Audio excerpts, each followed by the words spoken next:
name's Danny Wallace and I am the Queen Bee. I grew up on the council estates of Preston and I was furious when I found out that the Queen was born the Queen. So I set about creating the I Am the Queen Bee movement to help more people show up for wives and horizon and reclaim their birthright to success. There's this quote that goes, aerodynamically bees should not be able to fly, their little wings shouldn't get their fat little bodies off the ground, and bees don't care what humans think is impossible, bees fly anyway. And so I wanted to create a space and community where we could do what bees do when they're building something new and festoon and link arms and help each other. I need to get to know this woman. I need it in my life. Who is this woman? I need a piece of that. As a survivor of domestic abuse and homelessness and clawing my way back up from rock bottom, I wanted to be able to put my hand behind me and say, come with me, you don't have to struggle. I had a dream of something that I wanted to do, and Danny, she got me there. You're just me! How the bloody hell did I get here? Often as business owners, we hide behind our businesses. But as the saying goes, closed mouths don't get fed. If you're not speaking about your business, who's going to know about it? If you're not speaking about your mission and how you can help people, how are you going to help the people you want to help? I just made a wish come true. A speaker coach is somebody who's going to be the hands at your back. Wow, Danny made a wish come true. She helped me get there. I'm buzzing. It's life-changing. What an amazing journey. Oh my goodness me, I loved it. Oh, I loved it. We actively encourage people to be themselves because that's the most magnetic thing about you. What people gain when they participate and be inspired is that spark of belief in themselves that creates a furnace, that creates a bonfire, that creates an inferno. Wow. It has been nothing short of life-changing. It doesn't stop there. The community creates bonds and friendships that are absolutely forged for life. It really does become so much more than speaking. How you feeling? It felt like I picked up this really enormous thing. That was awesome. Epic. Phenomenal. It was a bit more intense than I thought it was going to be. Exhilarating. Went fast. It felt amazing. Exhausted. Thinking at all about wanting to stand on a stage yourself or running a workshop, Get in Touch with Danny, will not regret it. You want somebody like that in your corner. It was brilliant. The atmosphere was set, the stage was set, and it was smashing. The Be Inspired Mastermind is for anybody who is ready to take the leap to the next step in their business. You can get in touch with me by following me across the socials at the Queen Bee Danny, or you can head on to my website where you can learn more about the incredible things that you do as part of IATQB. It's www.iamthequeenbee.co.uk. That's peace.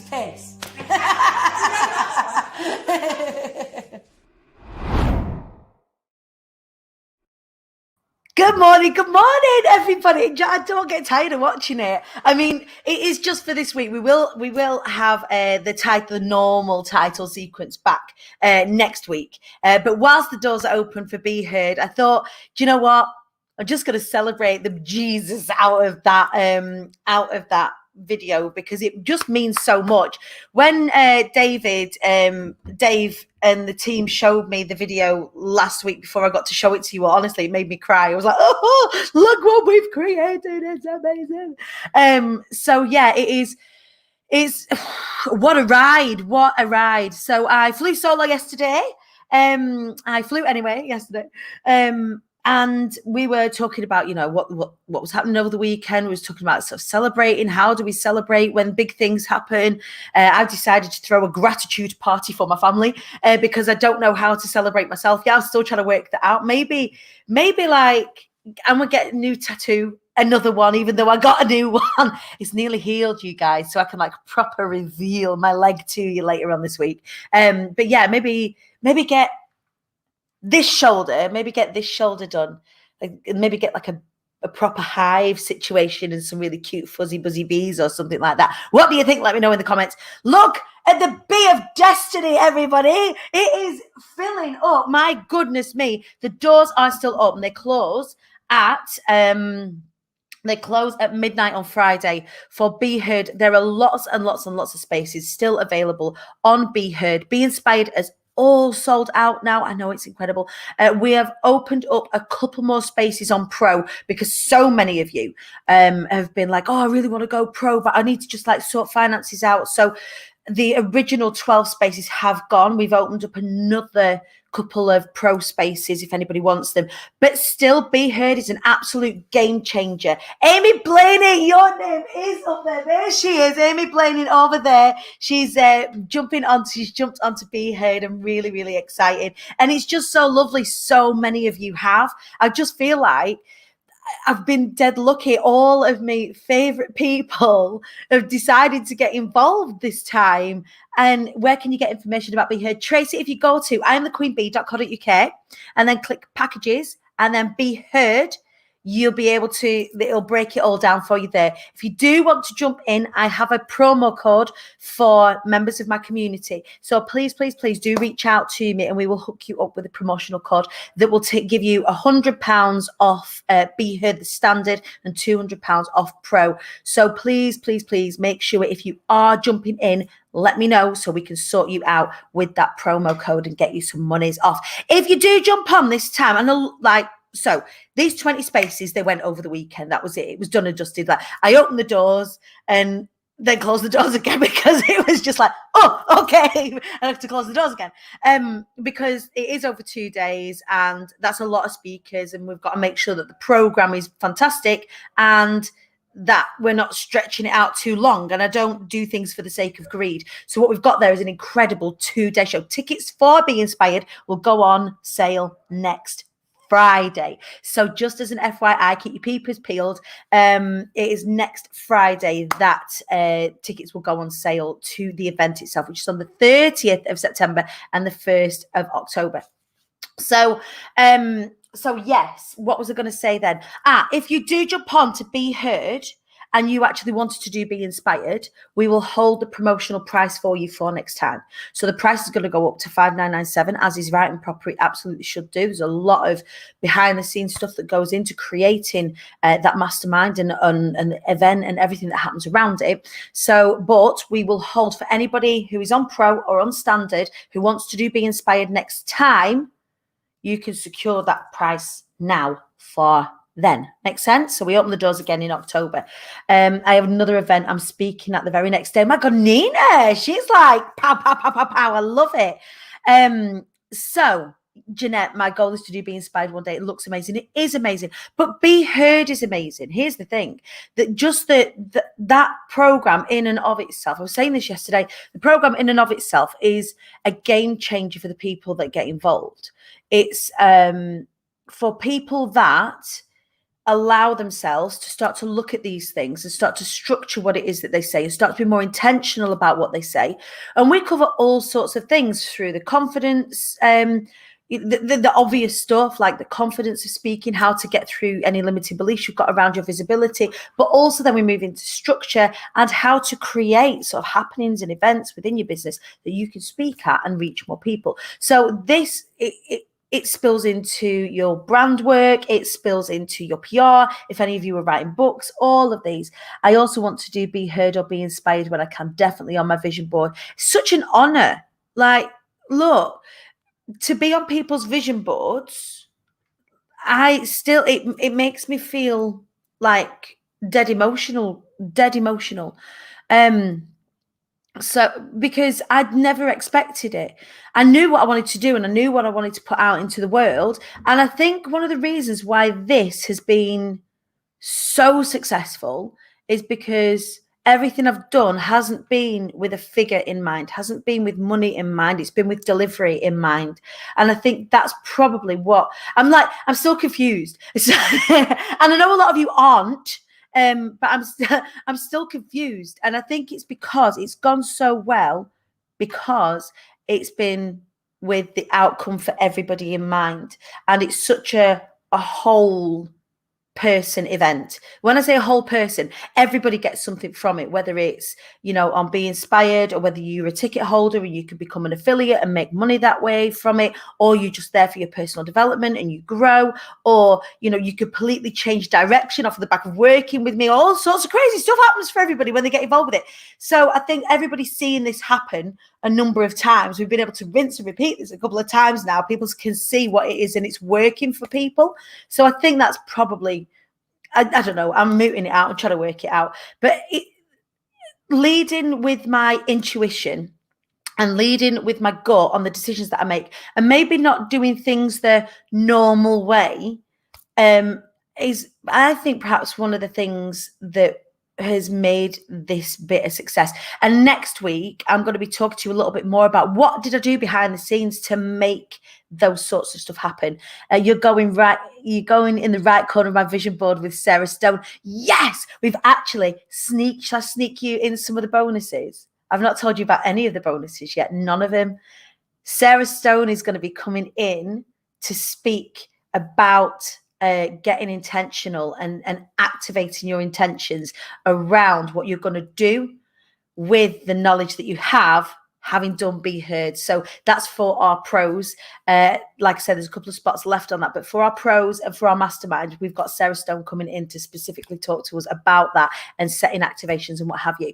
So going back to intuition, everything that I've done specifically around launching and selling things has all been done with what I feel like, or what I know, because I'm not silly, I make sure I do research, that I know that you guys need, and position myself in a place where I know I can help. So I don't ever make false promises to people. I make sure that I know that I can absolutely help. Now, the lady that we've got on this morning and her work sits within that intuition space. And what I always find fascinating, and I always bring these sorts of guests onto the show to expose you, I guess, like a flasher, to this way of thinking, because the shift between the mechanics of business to the energy of business is a powerful one. And often when we start off, we create mechanics. We do the nuts and the bolts and the websites and the business cards and all of this sort of stuff. And actually, one of the biggest things that we can do for ourselves and our businesses is start to listen to ourselves and our intuition. So talk to us a little bit more about that this morning. We have got the absolutely glorious Joanne Sims. Good morning. Hello. Hi. You got dared to come onto the show, did you not, Jo? I did. SJ, if she's watching, yes. So I put the application in, thinking, nah, it'll never happen. I don't have to worry about that. And then, oh, sugar. Here I am. Yeah. I love it. So we're talking about SJ Lewis. Actually, SJ Lewis is one of our Be Inspired speakers. She's gonna come through the mastermind with us, which is just amazing. Thank you, everybody who's joining us this morning, by the way, who's brand new. Nina, you love my jumper. Trying to remember where I got it from, I love a cold shoulder. I need more I need these spaces filling in so that I can show them off a bit better. Gabriella's just saying, I think it's really hard for a lot of people to understand how they can speak on stage, and you're opening the door for everyone. You make it easy. Oh, thank you, Gabriella. I really appreciate that.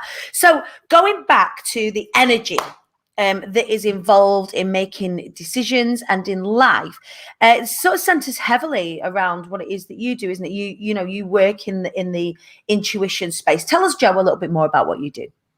Yeah, so I'm a intuitive holistic coach, and my niche, my area of speciality, is working with parents, specifically mums, because I do work with dads, but not too many seem to come forward at the minute. I think as women, we are more in tune with talking with other people and finding our tribe and that connection, So I work with parents of children with additional needs or disabilities, and I do that. I'm really passionate about that because I am that parent. I'm a mum. I've got 3 kids, 3 amazing kids, and each of them have got different challenges, different, additional needs or disabilities. So I walk this path. It's been a bumpy road, personally. It is a bumpy road when you're when you're having to advocate for anybody who has additional needs. It's really interesting. Again, one of our Be Inspired speakers, Jo McMeechin, works within this field as well and advocates. I was on a podcast with her yesterday talking about having to be an advocate. So I don't have a child with special educational needs or any kind of additional needs. But I do have my dad, who I have to be an advocate for. And advocacy, when you have a loved one who requires assistants when they might not be able to advocate for themselves is a real tough job to take on, right? Yeah, it is. It is. And it throws you around in ways you're not expecting, because when you enter into this path of becoming a parent, becoming a mother, we're reborn when we become mums. Every time it happens, another layer of us is revealed. And we come to this path with our own kind of experience and baggage and expertise and expectations, and then when things take a slightly different path, sometimes at speed. So particularly with my eldest, he was very, very sick. He had a heart condition, other health problems. Like I was in shock for a long time, but I didn't allow myself to process stuff. I didn't allow myself to fully understand, because it was just a case of adrenaline, go, go, go, go, go. You're constantly in that fight or flight, high stress situation for many years. So to process that and to work through that and the traumas and everything that come with that, it came and bit me on the arse later on, if I'm perfectly honest. Right. It's difficult. So in what way did it come and bite you on your ass? Because I mean, the only way that I can relate in this particular situation is, like, I remember getting a phone call. Your dad's had a fall. And that was it. We'd gone from not having any contact to then I've got my dad to care for, along with my sister. And we then became, like I say, a carer for him. We then had to advocate for him. We then had to, seeing him in that state was really traumatic. Understanding as we were going that this was big stuff happening to us was really traumatic. And we were very lucky that we got to process that with each other. Not everybody has that. Not everybody has that kind of support system, somebody that they're experiencing that with directly at the time. And there is a degree of like PTSD sort of situation about that. Would you agree? Yeah, absolutely. Absolutely. And it's, if you're in a relationship, you're in a marriage or a, relationship, and you have a child with needs like this, both of you are coming at it through different angles as well. Right. And you both are a member. So I got divorced from my first husband. I'm married again now. But my first husband, my eldest's dad, we would go to meetings with consultants, because I found out prenatally that Ollie had Down syndrome and suspected other complications. And then more arrived as he's got older and the layers have been revealed, different complexities. But we would go to meetings and we would leave those meetings both hearing two completely different conversations. Right. Because we were just in this high pressurized, stressful position, and we couldn't almost take it in what was being said to us. And then we'd come out and we'd argue. Well, no, that wasn't said. Well, no, that was, well, he meant that. Well, no, he didn't. And therefore you're not supporting each other, and you're too frightened almost to really step into what your fears are and what your worries are, and you don't want to upset the other person. And people around can be great, but unless they're walking it, sometimes, like, the language and the words that people use, they don't know the power of the words. They mean well, it all comes from a place of love, I truly believe that, but if you're not in the right place to receive what's being said, it just adds the layers to what you're doing. So you push it down or you push it away, and I decided to push it away and keep busy, which is why it came up later on. So how did that come up for you later on? How did that manifest itself? Is that something that you're okay to talk about? Yeah, absolutely. So I became, I was always a very ballsy person, I would say. I'm very different now. Because of the work I've done, I've got to this place of just being, so I wasn't like this. I was very ballsy, very spunky, and, you fight for your kids or whatever. So even before my eldest was born, like, it's a primal connection as a mother. They were telling me that my son wasn't gonna, pretty much be compatible with life initially, and then he wouldn't survive the birth, and then he shouldn't be here, and all these horrific things. And I was butting up against that, because I understand why the medics have to do that, absolutely, but they have never met my son, because I'd never met my son at this point. So I remember saying to one doctor, if you can give me a book that tells me this is what my son's life is going to be like, specifically with his name on it, I'll read it and then I'll make a decision. But until then, I'm going to go with what he wants. It's different for everybody, but that was my take. But I just kept really busy. I decided to start a charity, like you do, I get it. I just often survivors serve, don't they? Like, when we're going through something, because you realize when you're going through it how little support How little support is there? Like if I look at us going into ICU that day and what we were served with, there's no preparation for that. There's no pastoral service around that to help you process it. And the same when you're going through that, if you've been kind of given this sort of doomsday letter by the medical healthcare professionals, and you like what do you do? So then I remember at the time me sitting down with Gemma and saying, oh, should we do some charity work around this? Do we want to raise money for this particular thing? And the answer is that we're not Jesus, and we can't go around helping everyone. That's what we want to do.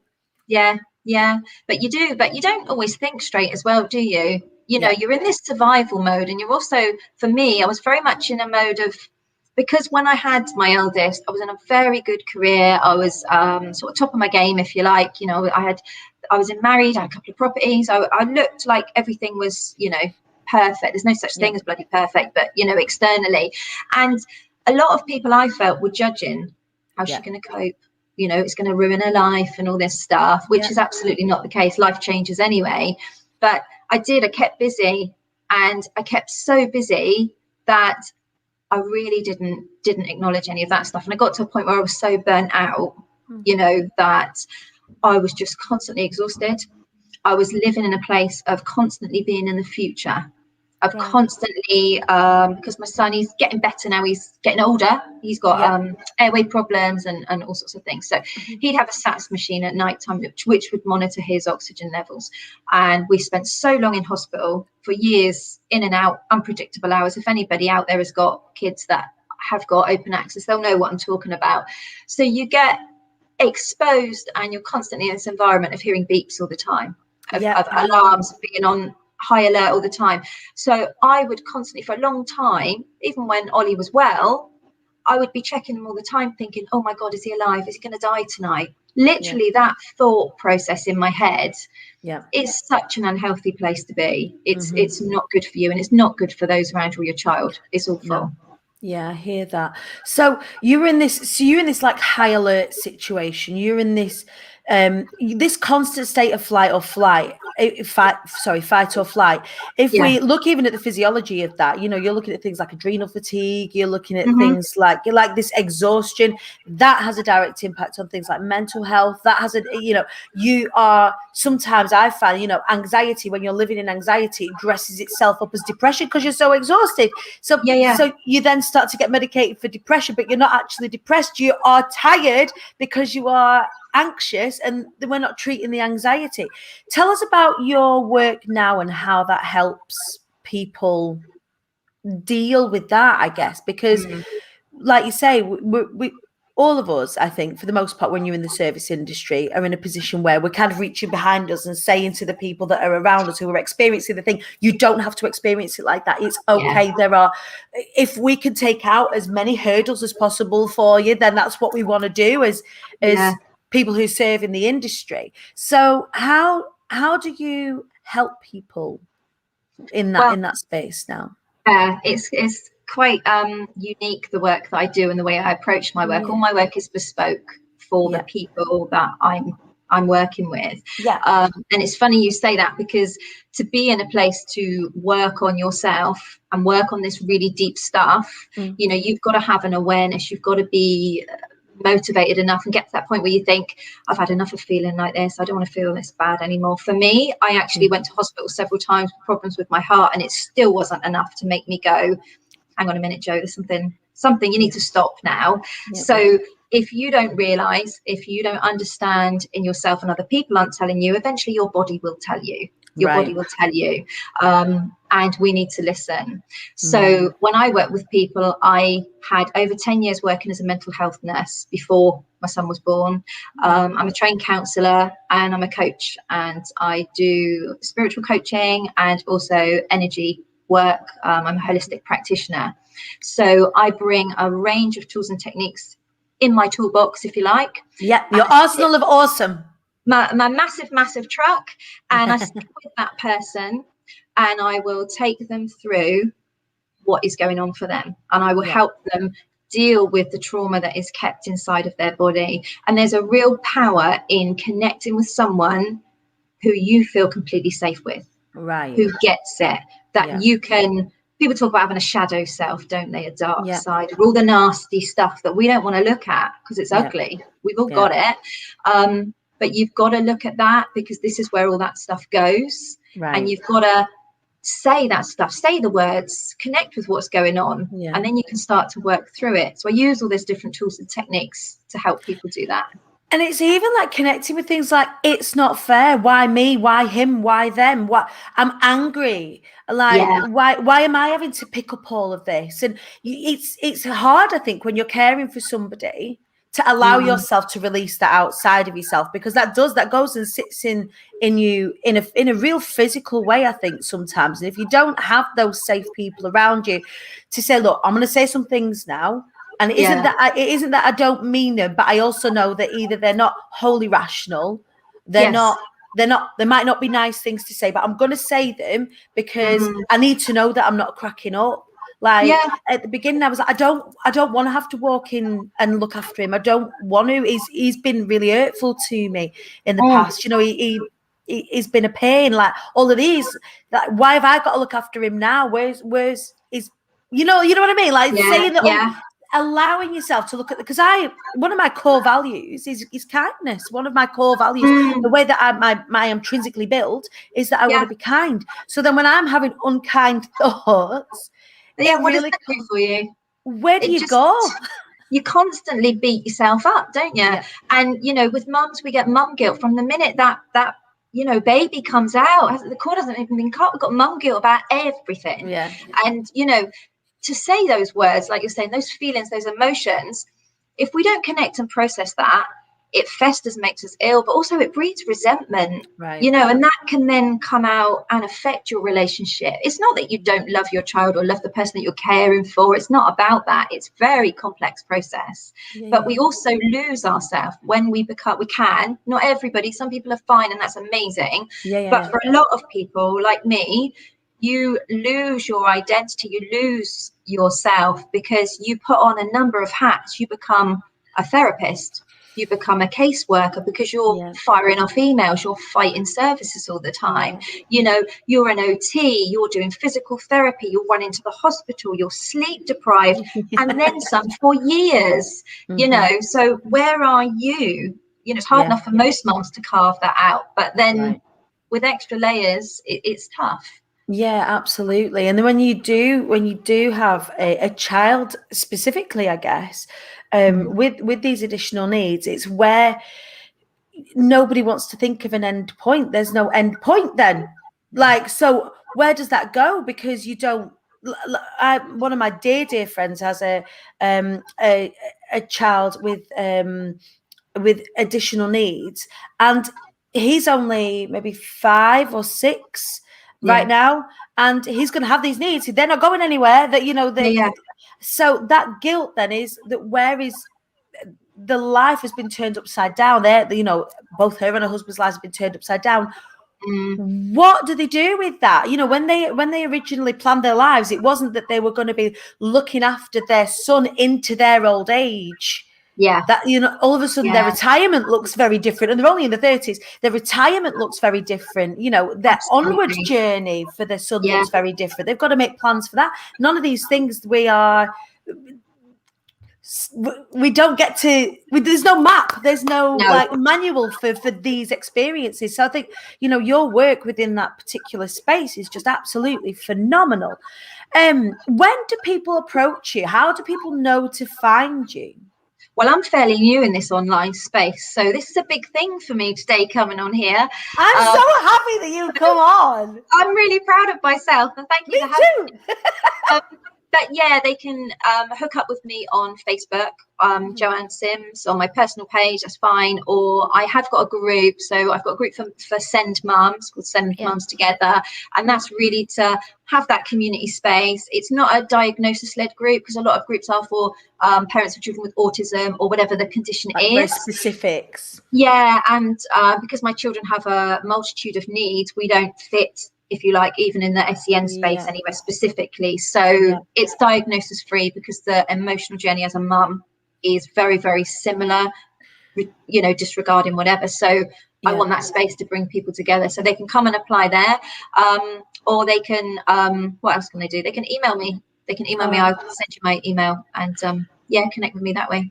Amazing. So if we just go back to, when you do have a child with additional needs, one of the things that I found, you being an advocate for dad, is there is often a fight.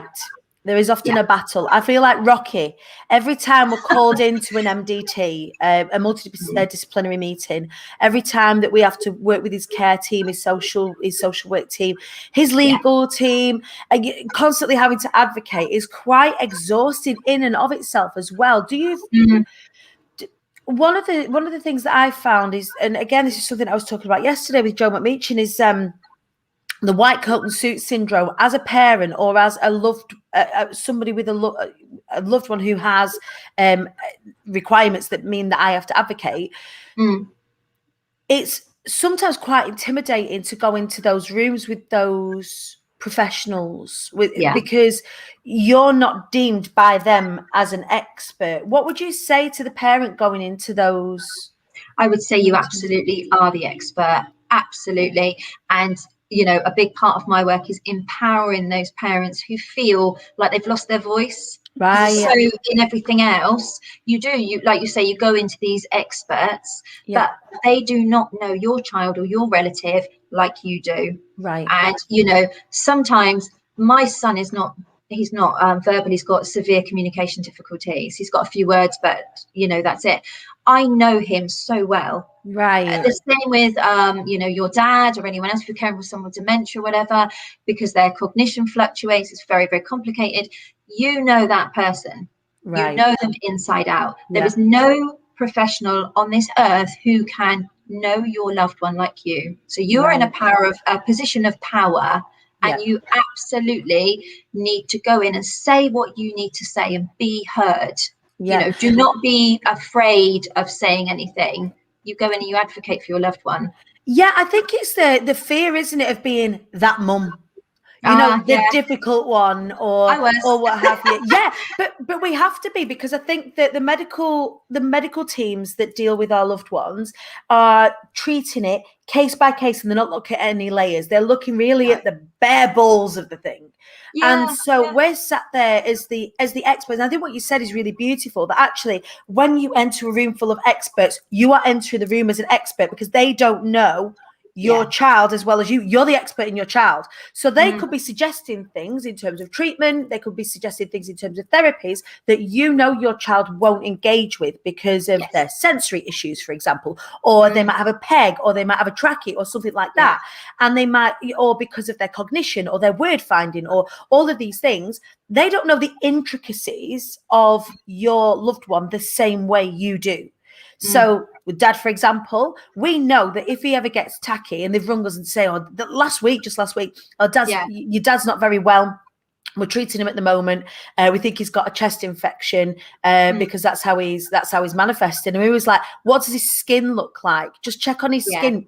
I think it's a urinary infection. If he's tacky and he's behaving like this, and he's had no sign of being ill in any other way, I don't think it's his chest. I think it's a urinary infection. And we know how all of the weird, crazy things manifest themselves in dad's body, because we've been like watching him like a hawk day in, day out in ICU.